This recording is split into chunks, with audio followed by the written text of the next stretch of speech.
All right, so in this next clip I'm about to show you, Michael Knowles, who I cannot stand, makes a point that that I feel like is very hard for Democrats to refute. And now let me kind of clarify what I mean by Democrats. Now I'm not talking about progressives. I'm not talking about the left.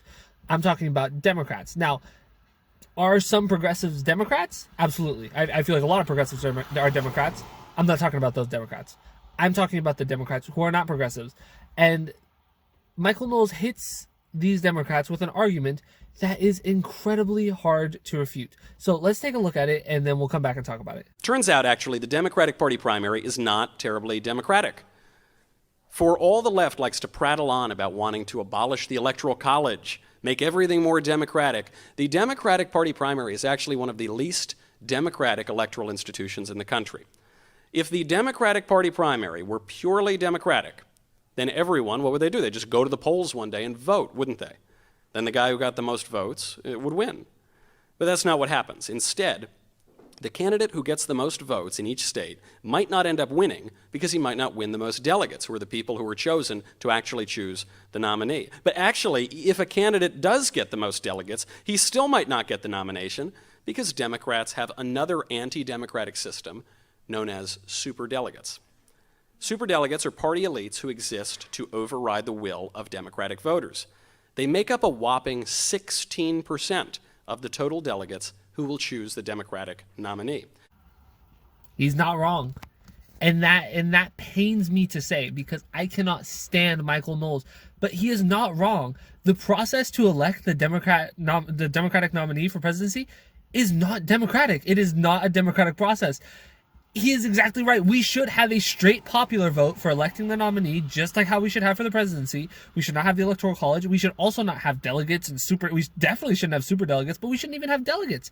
It should be decided by a popular vote, just like the presidency should be. Because now, every, mainstream Democrat that's been arguing for, in the media and the establishment that's been arguing, oh, Hillary Clinton is actually president because she won the popular vote, your argument gets thrown out the window because you are in favor of superdelegates.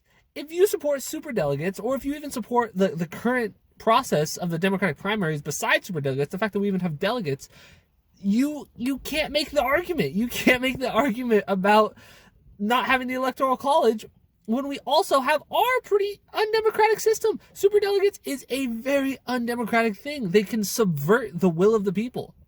And this is not good. Now, like I was trying to clarify, not all Democrats are in favor of the superdelegate system. A lot of people on the left, true progressives, do not like this system, and they are trying to change that. Bernie Sanders was one of those people. Bernie Sanders is the main reason that superdelegates are not a part of the original ballot that we go through. I'm going to do a whole video where I kind of break down what a contested convention would look like. But basically, we used to have superdelegates involved in the initial process, but now superdelegates are only involved if one candidate doesn't get the majority of delegates.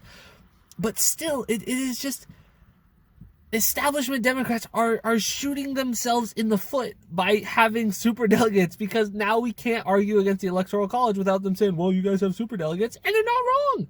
Someone like Michael Knowles is not wrong when he says that, and I hate that. I do not like Michael Knowles. I hate that he can say something so accurate, but it is accurate. We need to be able to point out problems with our party, with the system, because I'm a registered Democrat, and I think that we should be able to point out flaws, glaring flaws with our arguments, that where we say that the Electoral College isn't good, but superdelegates are good. It's ridiculous. We should not have superdelegates. We should have a popular vote system in the primary, just like how we should do in the general election. It's the only right way to do it. One person, one vote. That is how it should be. Every person's vote should count the same. Full stop. Full stop. If you are a superdelegate, you should not just get to decide whatever you want to do. That is not how we should do our process. And I really hope that this is something that we can change about the Democratic Party going forward, because we're not going to get rid of the Electoral College when we have stuff like this. And so it is extremely frustrating. But I am optimistic. I think that it is something that a lot more people are talking about. We used to have superdelegates on the first ballot. Now they're only on the second ballot. So that is progress. We are hopefully moving towards all around a more democratic process. If you guys disagreed with anything I said in this video, make sure to leave a comment below. But if you enjoyed the video, make sure to like and subscribe, and have a great day.